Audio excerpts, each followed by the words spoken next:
Nagkagulo sa parking ng Walmart na arestuhin ng pulis ang hinihinalang magnanakaw. Uy, bilis!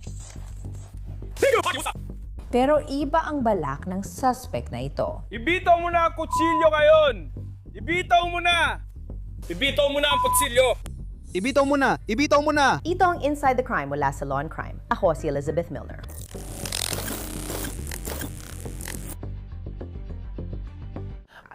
Ayon sa mga piskal, distornilyador, hindi kutsilyo ang hawak niya. Kaya sa halip na humarap lang sa magaang kasong umanay pagnanakaw sa tindahan, maaari siyang makulong ng ilang dekada dahil ginamit niya ito bilang sandata. Oktubre 5, 2025 na ngayon. Nasa Mount Clemens, Michigan tayo, isang lungsod na wala pang 30 minuto sa hilaga ng Detroit. Nang umagang yon, tinawag ang mga pulis ng Sterling Heights Police Department sa isang Walmart Supercenter sa Van Dyke Avenue. Ayon sa pulisya, may isang mamimili na umalis ng tindahan nang hindi nagbabayad ng kanyang mga pinamili. Pero sa kalaunan, lumabas na hindi naman pala masyado nakalayo ang umano'y shoplifter. Anong balita mga pare? Okay lang kayo? Tigil. Ibigay mo yan sa akin. Humiga kayong lahat! Sa sahig kayo na! Data siyam na raan na 30 may isang nalaban. Ibitaw mo ang kutsilyo? Ibitaw mo ang kutsilyo! Kailangan mo ng mga unit na yun, ha? May kutsilyo ka!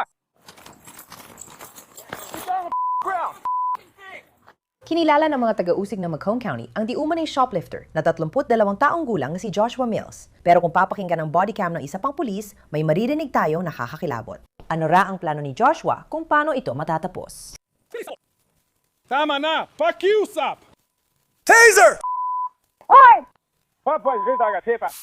Ibitaw mo yan, putangin na mo. Itapon mo! Itapon mo! Itapon mo na yung putong inang bagay na yan. Itapon mo! Brody, Mababaril ka.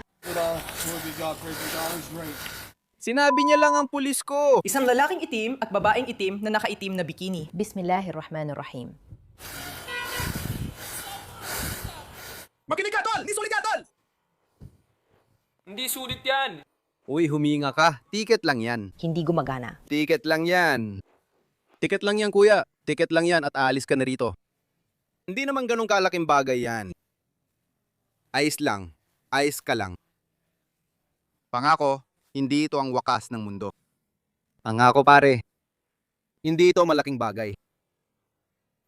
Hindi ko alam, pero sa huli, wala rin talaga to. Alam ko. Sa puntong ito, nakatutok na ang mga baril kay Joshua at may paparating pang mga karagdagang pulis. Pwedeng maging maayos o lumala ang sitwasyon, pero ginagawa ng mga pulis ang lahat na kanilang makakaya para mapanatili siyang kalmado. Hindi sulit yan. Uy, maginay-hinay ka, tol. Hindi sulit yan, ticket lang yan. Ticket lang kapatid, ticket lang, makakailis ka na. May bomba yung isang lalaki. Tumatakbo siya sa hilaga. Kasama namin ni David ang lalaking may kutsilyo. Pangako ko sa'yo, hindi ito ang katapusan ng mundo. Pangako namin sa'yo pare, wala to, maliit na bagay lang to. Hindi ko alam. Alam ko. Pero hindi natin kaya ito. Makinig ka tol. Pwede sanang ticket yon. Pwede pa rin maging ticket. Mga kalokohan na yan, hindi sulit.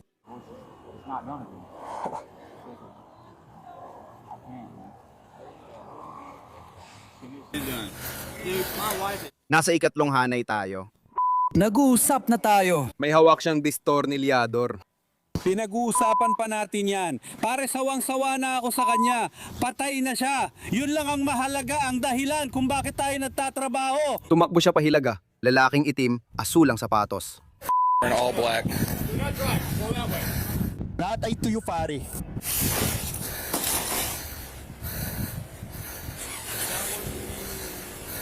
Anong pangalan mo?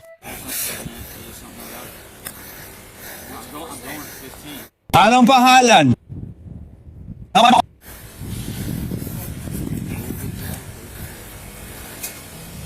Anong pangalan mo?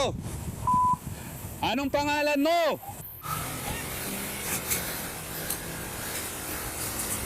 Ano pangalan mo, kuya? Uy, ang pangalan ko ay Garrett. Huwag mong gawin yan, kuya.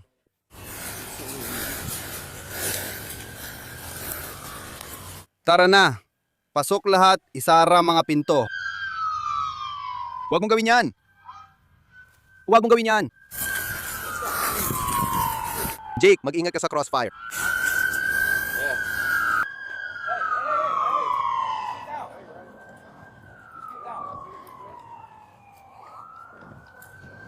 Kausapin mo kami, bro. Kausapin mo kami. Wala akong pake sa buhay. Kausapin mo kami, bro. Makakalabas ka na ng kulungan sa ilang araw. Makakalaya ka na sa ilang araw. Nakagat ko ang tainga ng asawa ko kagabi at natanggal yon dahil niloko niya ako. Gusto kong bilan siya ng Douglas. Gusto nilang patayin ang bata. Relax lang pare, di sulit yan. Napag-isipan ko na lahat. Napag-isipan ko na buong gabi. Hindi sulit yan. Huwag ka muna mag-desisyon, tol. Ayos ka lang ba? Huwag kaya ang panandaliang emosyon o magtulak sa panandaliang desisyon. Ayos ka lang ba, tol? Tapos na yon. 15 taon na mula nang ginawa natin yon. Pare, mag-usap tayo. Mag-usap tayo. Mag-usap lang tayo.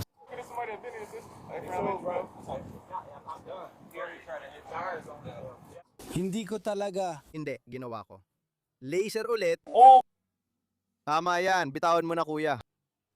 Itigil mo na. Mas marami pang mga pulis ang dumating sa lugar. Ngayon, napalibutan na nila si Joshua mula sa lahat ng anggulo. Pagkatapos, umabot na sa puntong wala nang balikan ang mga pangyayari. Napag-isipan ko na yan. Ako'y, Napag-isipan ko na ang lahat. gabi. Ha? Huwag kang magdesisyon! Tapos na yon, 15 taon na ang nakalipas. Sandali lang, kuya. Siyempre, tayo sa... Mula sa kumusta? Minsan sinubukan niya akong hampasin ng distornilyador. Hindi naman talaga. Oo, ginawa ko. Natamaan ko siya minsan. Bitawan mo na lang kuya, ilapag mo na. Bitawan mo na lang. Tumatakbo siya pakanluran.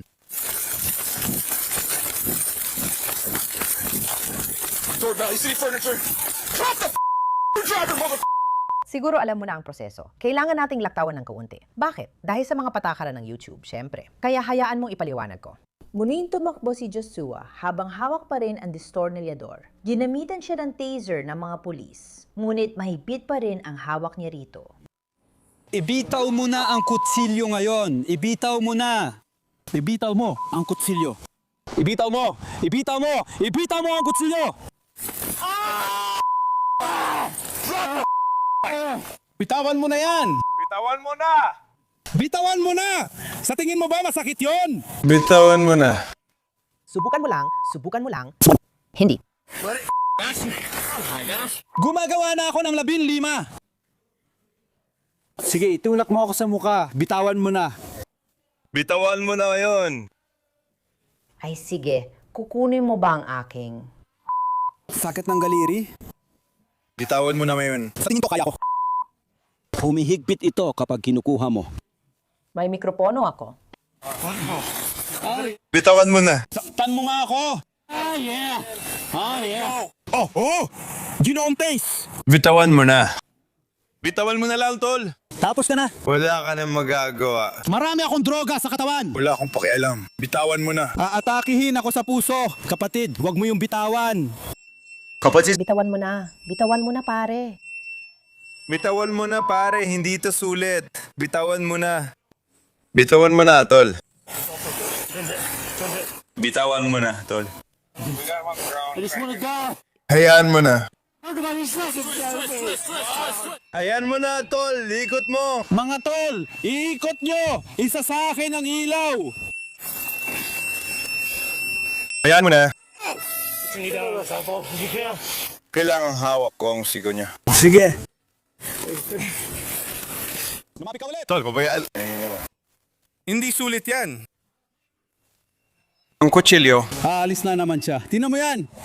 Dalhin mo! Bitawan mo! Papagsakin mo siya! Mag-relax ka. Bitawan mo na. Braso. Naririnig niya ang kanilang braso. Sa tingin ko, ganun lang siya. Hindi ka naman niya gugustuing barilin. Gagawin to! Sa tingin ko ay siya... Sa tingin ko ay pasok ka na. Sa tingin ko ay pasok ka na. Ayoko namin barilin.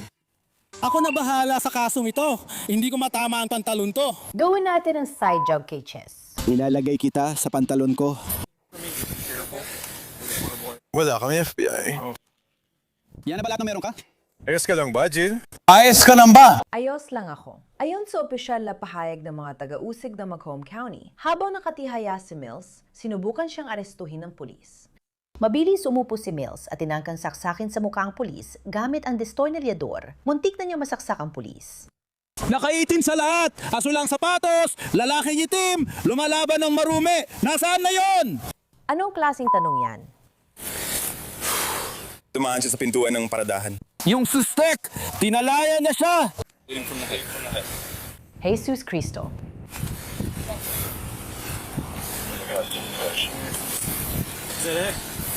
Tara, baliktarin natin siya. Isa pa. Ikukwento ko tungkol sa tawag ng Walmart. Nahuli ako. Sandali lang. Smith! Hiro, Tom! Nakuha mo ba ako? Makinig ka sa tao ito. Gaano katagal kong nilabanan ng puso? Alam ko. Inalis niya ako. Ako. Lilipat. Sige, pwede ka nang gumalaw ngayon. Manok ka bang eyebrow ring or kahit ano? Ito na, kung may natira pa dyan. Pakiusap, uminga ka, ayos ka. Ikaw, sa isang oras, may tunay kang inumin para sa kanya. Tego. Ito ang anak nito. Isa. Higit pa. Oras kasama ang... Iyon. Umupo tayo ng maayos. Umupo tayo! Pare. Ikaw, agresibong tao, okay ka lang, kaya mo yan. Kapag may kutsilyo ka, kapag may distornilyador ka, magiging agresibo ah. Hindi tayo magnanakaw ngayon, mga kaibigan. Garrett? Ay, kung nasira ang saeg, hindi ako sigurado. May tinay ka ba ngayon? Para sa fire department lang, alam mo? Ang hirap nito, may tintoid din siya. Pinpoint, Umiinom ka ba ng kristal, crap, o anumang droga? Isa lang. May plaka ng minivan. Sinabi kong lagyan ng BLO at ginawa nila. Ngayon, nasa dispatch na ang plaka. Aalis na siya. Siguro isang beses ko siyang natamaan at isang beses din ng mga tao mo. Naka-taser siya ng hindi bababa sa 2 beses. Pwede bang may kumuha ng taser ko? Nasaan na yon? Sa row 3, banda doon.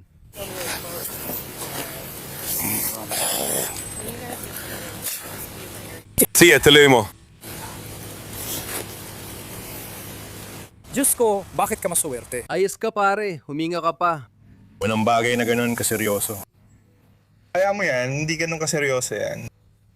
Lagawin mo, mabubuhay ka pa. Ayaw ko maripag-usap ngayon. Sige, ginawa mo. Hindi ko ginustong pumatay ng kahit sino. Hindi ko ginustong manakit ng kahit sino. Alam ko hindi mo ginusto. Ayaw ka namin patayin. Bakit may papasa sa amin yun? Bakit mo isipin yun? Ibebenta niya ako, malinaw naman. Oo, muntik na niya akong matamaan. Hindi mo binibitawan ang distornilyador. Dinaser ko siya. Kahit ano pa, yung mga kwento tungkol sa rasismo at polis. Hindi yun ang dahilan. Gusto ko lang malaman ang nangyayari. Taya ko at si Jake sa pamamagitan ng LP, siya at ang kaibigan niya ay nagnanakaw. Milapitan namin sila sa may pinto ng grocery at sinabihan na huminto. Agad silang tumakbo. Sinabi kong tatasirin ko siya. Ginawa ko, itinutok ko. Maayos ang tama. Natumba siya. Agad niya akong nahawakan, tumayo ulit, hinugot ang kutsilyo at isang beses niya akong tinaga. Kaya itinapon namin pareho. Distornilyador! Distornilyador! May kumuha nun, di ko alam kung sino, pero tingin ko si Lix ang kumuha. Na-dispatch na ang 107. Dapat lang, pinawagan ko siya. Ako at si Jake. Agad siyang tinutukan ng baril at sinubukang makipag-usap sa kanya. Nag-uusap na kami nun. Pero tinamaan mo siya ng taser at pagkatapos, tinamaan mo ulit siya ng taser. Bumagsak siya. Agad siyang bumangon ulit. Kaya hindi man lang siya napigilan. Mga 1 segundo lang kasi nag-dolphin mode siya. Pero ganun lang, ibig kong sabihin, si Warren, pinapalo siya kanina, pero parang wala lang sa kanya. Kaya tingin ko, sabog siya sa crack o PCP o anuman. Agad siyang tumayo ulit na may distornilyador at ginawa niya yan sa akin, kaya pareho namin siya tinutukan. Gaano kalapit yan sa kanya? Mga 3 talampakan lang, medyo malapit talaga. Aarestuhin ko na sana siya. Kaya sinubukan kaya sa Liberty Star Header. Oo. Nandyan ba si Lopez sa tabi mo? Nasa tabi ko siya. Habang inahabol niya yung lalaki, narinig niya akong tinatawag siya. Sumisigaw ng kung ano, hindi ko alam. Ibig sabihin, may isa pang suspect na ganun. Oo. O at siya, si Jake, siya muna ang humabol dun sa isa. Tapos ako naman ang humabol dito sa lalaking ito. Hindi ka naman yung tinamaan ng destornillador, di ba? Hindi, sige, hindi. Kaya pagkatapos ng gamitin ng taser, hindi naman talaga naging epektibo. Sinubukan kang saksakin. Oo, salamat. Nasa lupa siya, nakaupo pa rin. Kinausap namin ni Jake at sinusubukang kumbinsihin siyang ibaba na lang yon. Sinasabi naming hindi sulit yan. Sabi niya hindi sulit ang pagpapabaril sa pulis at marami pa siyang sinabi tungkol dito. Kaya, Paano mo siya dadalhin sa kustodya? dumating pa ang mas maraming mga pulis. Sa tingin ko, gumamit o sinubukang gumamit ng taser si Warren sa kanya, kaya agad siyang tumakbo. Isinigaw ko yon at tumakbo kami pakanluran. Pagkatapos ay nadapa siya, sa tingin ko. Nadapa ba siya? Parang ganon, hindi ko alam. Dito mismo siya bumagsak. Hindi ko talaga gustong gawin. Ginawa mo? Sige. Nakaupo lang siya, hawak ang kutsilyo, ayaw kumilos. Pagkatapos, humiga pa rin siyang hawak yon. Lumapit si Daly kaya lumapit din ako. Tinangka kong sipain palayo sa kamay niya. Sabay-sabay kaming tumalon sa kanya para pigilan kasi hawak pa rin niya ang distornilyador. Isang distornillador yon. Hindi siya flathead o kung ano man. Hindi ko alam. Hindi ko sinabi. Oo. Ikot ko ulo ko! Saan yung taser nung natamaan ko sarili ko? Sabi ni Maddie, hawak na niya. Hindi. Huwag kang gagalaw. Tapos na ang tagas. O, dyan lang. Tagas, ikaw may distornilyador, di ba? Oo, tama. Nagalit siya agad dahil mabilis siyang kumilos sa mga ito. Oo. Binawasan ko na ang lakas ng taser mo. Totoo may tao dito. May donation po ba kami para sa inyo ngayon, sir? Alam kong ginagawa mo. Nandun sila. O kaya, Pwede mo na lang hirain palabas. Ikatlong hanay. Uy, leak!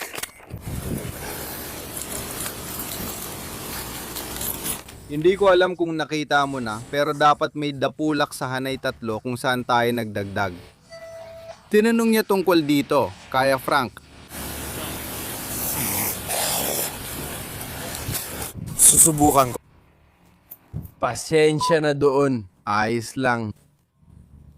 si Joshua Mills ay kinasuhan ng isang bilang ng pananakit na may intensyong madulot ng matinding pinsala sa katawan. 2 kaso ng pananakit, paglaban o paghadlang sa isang pulis at 1 kaso ng pandaraya sa tindahan sa 2nd antas.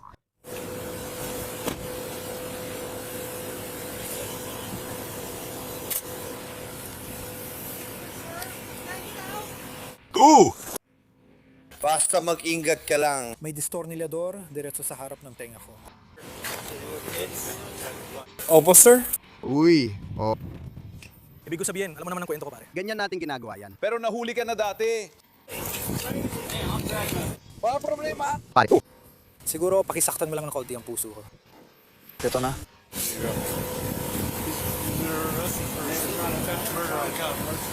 Ipapadala ko sa'yo.